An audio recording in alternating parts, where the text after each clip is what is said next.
Nthawi Nkhani mwatsaranitsarana bomwe ndine yankho seunda koma kuyamba na imitu yake. Nthambi yoona za nyengo yachenjeza kuti madera ena mdziko muno atha kulandira mvula yochuluka zimene zingachititse kusefukira kwa madzi. Khonsolo ya mzinda wa Lilongwe yakhazikitsa ntchito yomanga msewu wa ndalama zokwana 1 billion kwacha ku area 49. Ndipo mu nkhani zina kusowa kwa zipangizo zina kukuchititsa kuti milandu yokhuza kupha izichedwa m'mabwalo a milandu mdziko muno. Tindizi komanso nkhani zina zambiri tikhale limodzi.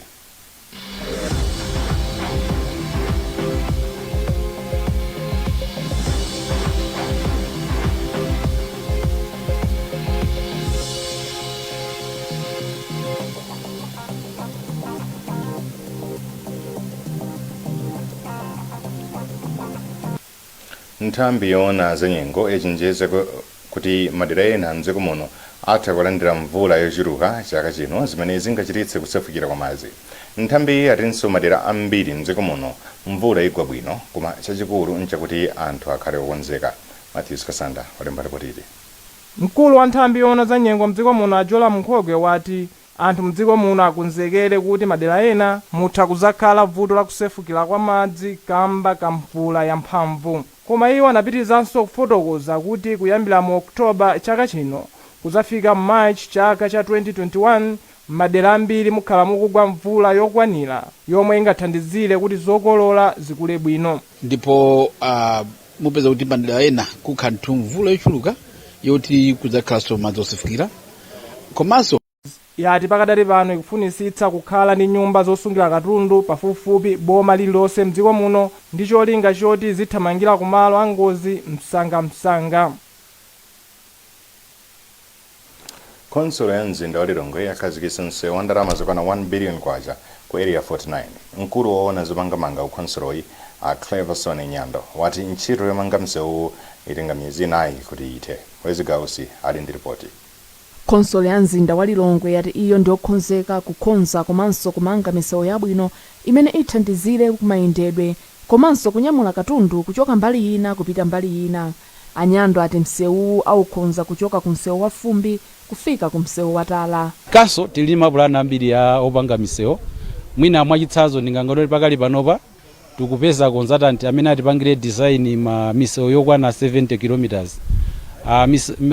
Ma kilometers amene we expecting kuti account funding libwinobwino mwina ati account pomata zaka 5 misewu imeneyo tayimaliza koma yonseyo ndi ya mu ma residential areas mene makhala anthu sikuti ndi ma main roads moti tikatira titero ndikuti timisewu tambiri timene tinato maderamu tidzayenda bwino. Phungu wa nyumba ya malamulo wa chigawo chapakati mu mzinda wa Lilongwe Alfred Gia ananena kuti chitukukochi chafika mu nthawi yake. Funika kwaketu ndi kwakukulu chifukwa kuti kwa nthawi yayitali anthu akhala akuzunzika kwambiri makamaka mu nyengo ya mvula komanso mutha kuona kuti msewu umene ungakhale uli mkati mwa manyumba mu odigaliva wakhala ukugwira ntchito yayikulu chifukwa magalimoto ambiri amakhala akudusa msewu umenewu ndiye anthu akhala akuzunzika kwa nthawi yayitali. Mmodzi wa mafumu aderali afumu Kaponda anati iwo anali okondwa kamba kachitukukochi. Posachedwa apa mtsogoleri wa dziko lino Lazarus Chakwera anakhazikitsanso ntchito yomanga misewu 11 mu mzinda wa Lilongwe. Nduna ya zachinyamata ndi masewero ulemu msungama yati ndi cholinga cha undunawo kugwira ntchito ndi mabungwe amene cholinga chake ndi kuchepetsa umphawi pakati pa achinyamata. Nduna yanena izi popereka mphoto kwa anthu amene anathamanga komanso kuyendetsa nawo njinga pamwambo umene bungwe la Seed of Promise linakonza pofuna kupeza ndalama. Rebecca Chincheka walemba ripoti limene akuwerenga ndi Matthews Kasanda. Malingana ndi msungama zomwe bungweli likuchita nzogwiza ndi khumbo la boma lothetsa umphawi mdziko muno. Anyamata amene anabwera pamodzi kunena kuti ifeyo ndichepezedwa kwathu imene tingatolere izitha kuthandiza anthu amene akadika kupita ku sukulu mudziwa nkhani ya mafizi makhalidwe. Ndipo mukuyankhula kwawo mkulu wa bungwe la Seeds of Promise amakilini onsewo anati ndalama zomwe bungweli lapeza zigwiritsidwa ntchito polipira fizi kwa ophunzira msukulu za ukachenjede. Azingiyoti mu program wathu mabwera anyamata ena amene maphunzitsa lingo maena ali ndi kuthekera kopita ku college. Ndalama zimene tipange panopa zipitiriza kuwathandiza anyamata opita ku sukulu inde ana ku ABC komanso inde ana ku college. Bungwe la Seeds of Promise ndi bungwe la chikhristu lomwe cholinga chake ndi kulimbana ndi umphawi kudzera munjira zosiyanasiyana kuphatikizapo ulimi ndi kuphunzitsa kayendetsedwe ka mabizinesi pakati pa achinyamata mdziko muno. Commissioner aona za ngozi zogwa mwadzidzidzi ku Department of Disaster Management Affairs a Charles Kalemba walangiza anthu kugwira ntchito zokhuza ngozi zogwa mwadzidzidzi kuti azitha kuchenjeza anthu ngozi zisanachitike. Akalemba anena izi m'boma la Salima pa mkumano pakati pa akuluakulu aku nthambi ndi anthu kugwira ntchito zoona za ngozi zogwa mwadzidzidzi m'maboma. Matthews Kasanda walemba ripoti ili. Akalemba alimbikitsanso akuluakulu ogwira ntchito ku nthambi yoona za ngozi zogwa mwadzidzidzi ya Dodma kuti aonetsetse kuti thandizo lomwe amapereka anthu akhala pa mavuto lizikhala logwirizana ndi zomwe anthuwo akusowekera. Mwachitsanzo iwo ati sikoyenera kupereka mbale za plastic kwa munthu yemwe denga la nyumba yake lasasulidwa ndi mphepo, koma iwo ati mwachitsanzo munthu wotere amafunikanso zipangizo zoti akonzenso nyumba yakeyi. Wani kuyang'ana kuti kodi mmene tilili zinthuzo zikachitika zizatipanga affect mwantundu chani. Ndiye tikayang'ana mbali imeneyo tiyeneka tikonzekere kuti tikonzekere ifeyo komanso takonzekerese anthu kuti pali chiyembekezero kuti zizi zitha kuchitika. Mkulu woyendetsa ntchito zosiyanasiyana ku bungwe la Malawi Red Cross Society a Priska Chisalawati pali kufunikira kuti mbali zosiyanasiyana zigwirira ntchito limodzi pothandiza anthu omwe akhudzidwa ndi ngozi zogwa mwadzidzidzi. Si ntchito yonena kuti ingangochitika ndipo malo, koma ma actors ngati ife Malawi Red Cross Society tikuyenera kuwathandiza aboma kuti tithandizire anthu amene ali madera osiyanasiyana amene angathe kukhudzidwa ndi ngozi zadzidzidzi zimenezi. Bungwe la Malawi Red Cross Society lakhala likuthandiza anthu omwe akuvutika kamba ka ngozi zogwa mwadzidzidzi podzera mu njira zosiyanasiyana. Kusowa kwa zipangizo makamaka kuchititsa kuti milandu ikhoza kupha izichedwa kutha m'mabwalo a milandu mdziko muno. Woyankhulira mabwalo a milandu mdziko muno a Gladys Gondwe wati zipangizo zimene iwo ali nazo ndi zochepa poyerekeza ndi kuchuluka kwa milandu kuti chilungamo chidziwike. Wezigawusi ali ndi ripoti. Bwalo lalikulu loweruza milandu lakhala likuyenda maboma osiyanasiyana. Human Rights Education Advice and Assistance Career Victor Muhango wati mabwalo a milandu akufunika chuma chochuluka kuti chilungamo chioneke mdziko muno, ndipo Muhango apempha mabungwe omwe saboma kuthandizapo ku mabwalo a milandu kuti milandu imene imakhudzana ndi kupha iyende mwachangu. Zadziwika kuti miyambo ina imene anayithetsa chifukwa choti imaphwanya ufulu wa anthu ikuchitikabe. Miyambo ikumachitika mwachinsisi. Patience Lunda ali ndi zambiri mripotili. Kuchitipa mwachisanzo atsikana akumasungidwa mnyumba pomwe atha msinkhu, koma mfumu yaikulu Nthalire yati iwo pamodzi ndi mafumu ena ayika malamulo kuti ateteze atsikana ndi ena omwe akukhudzidwa. Pa tsiku lokumbukira mwana wa mu Africa mu boma la Chitipa, othandizira mkulu ona za chisamaliro cha anthu a Joyce Luhana anatsimikiza zoti miyamboyi ikuchitikadi mobisa chifukwa anthu akuopa kumangidwa. Aluhana anati izi zikupititsa patsogolo nkhani za nkhanza m'bomali. Anthu ambiri akuziwa malamulo kunena kuti mwana ngati ali below 18 ndiye kuti ndi mlandu waukulu.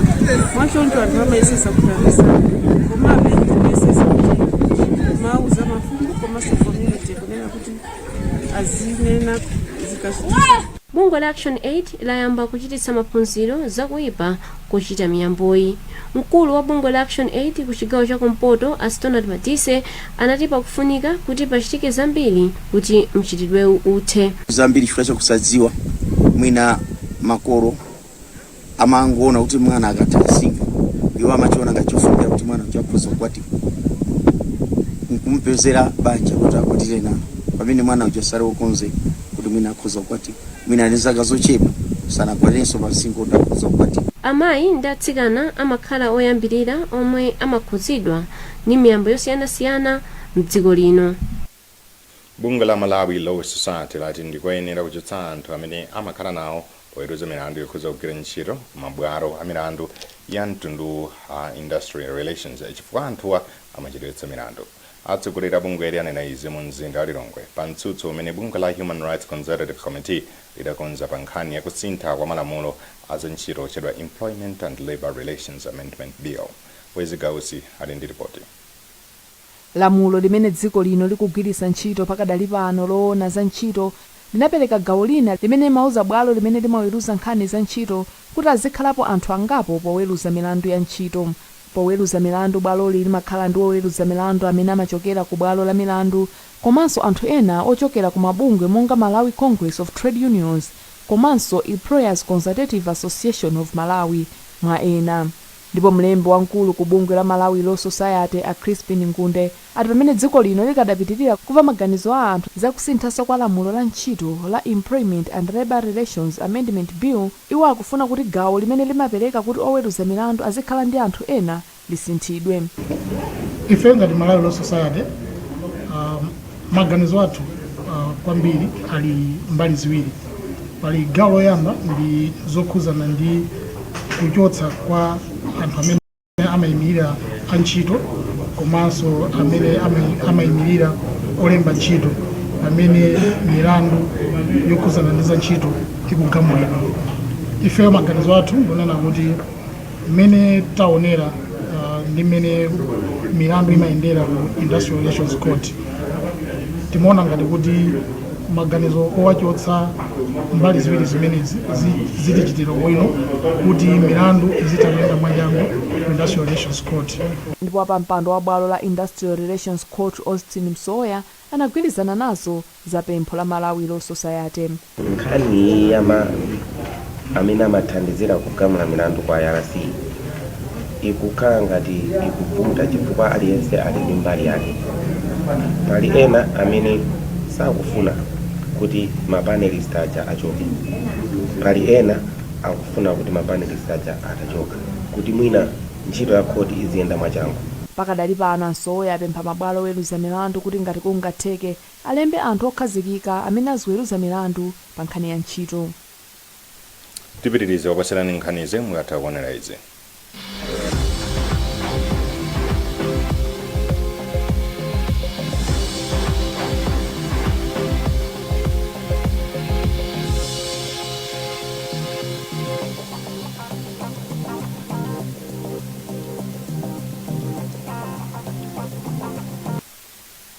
Have you ever wondered what it would be like if your bank was really there for you, as they say? We mean really there for you when you need to recharge. Or your most intimate moments. You got it right here. While you're focused on things that matter, you can trust that First Capital Bank is focused on you. Chikumbutso anatumidwa ndi mzake kuti akagule decoder komanso amakalipira subscription yake ku MadChoice. Kenaka anakumbukira kuti akhoza kugula decoder ndi kulipira subscription kusankha wekha kiyosiki ndipo palibenso chifukwa chopitira mtown. Ndipo sana sochere kapena kuvutika chifukwa panali pafupi ndi kwawo komanso yosasowa chifukwa kiyosikiyo inali ya yero yolemba za Go TV. Kuno tikuthandizani ngati muli ku MadChoice konko ndimapereka maservice a Go TV ndi DSTV monga kugula decoder, kulipira subscription, kusinthanitsa decoder yowonongeka, kugula zipangizo za decoder ndi zina zambiri. Makiyosikiwa akupezeka ku Blantyre, Pakhama, Chemusa, Kundilande, Old Peoples, Kulilongwe, Area 25, Nsungwi, Kapiri, Area 23 Patank, ndipo kunzuzu moyandikana ndi msewu wa M1 ndi kunsika waukulu wa Nzuzu. DSTV ndi Go TV, sankha wekha.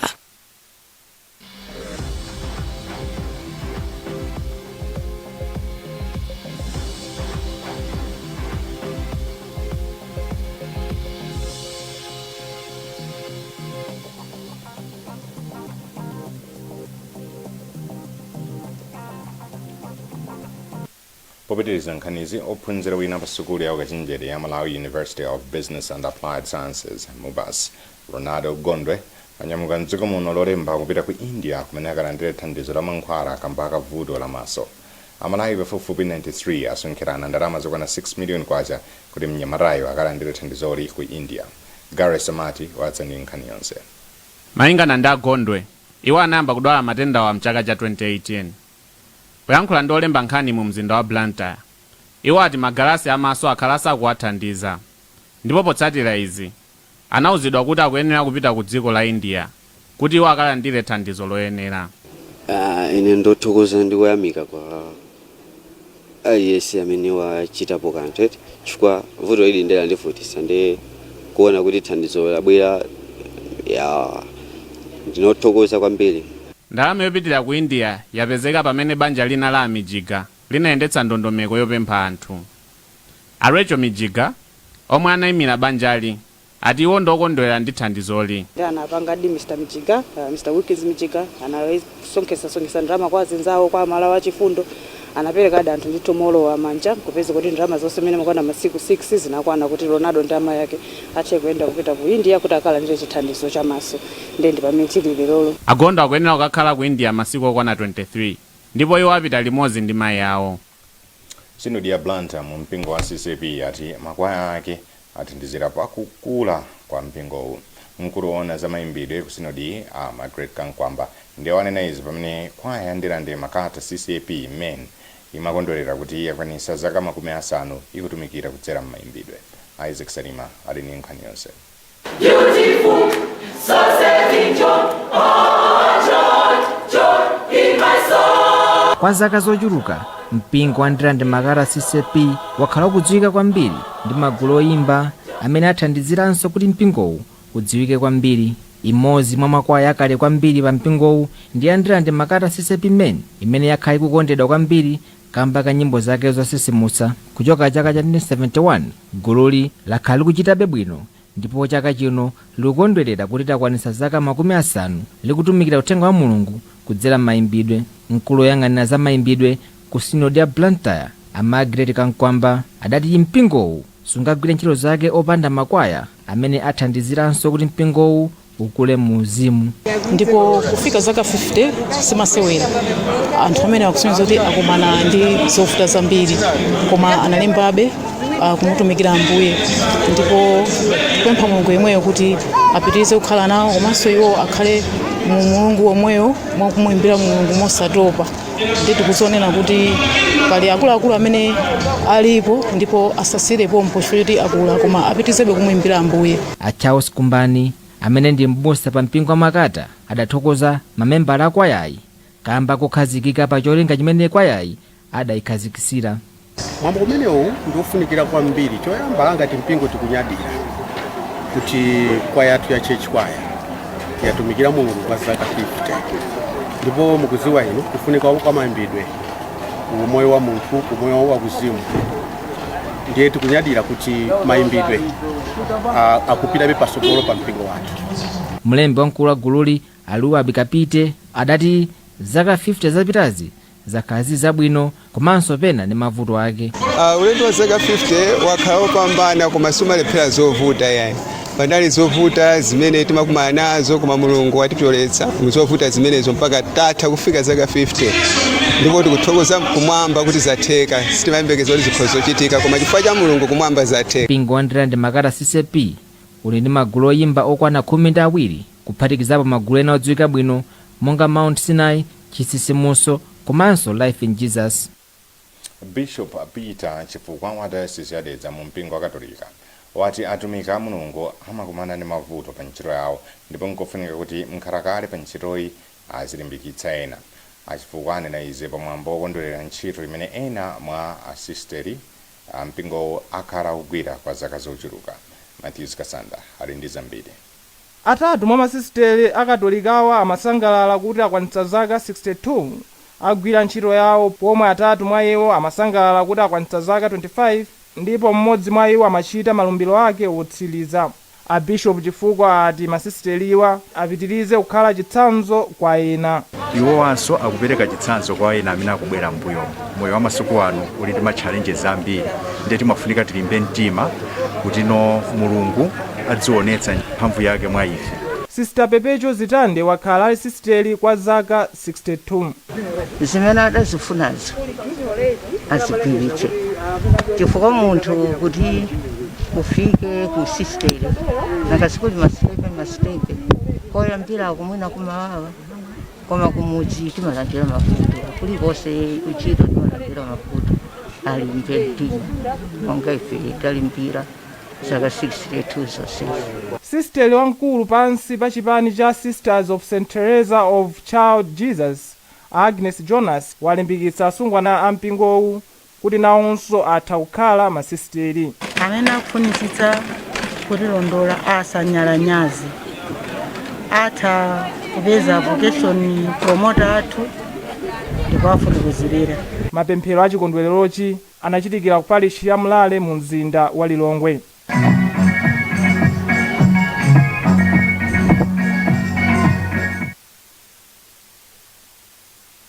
Nkhani zathu ndi zomwezi koma tisatasiyane na insumitu yake.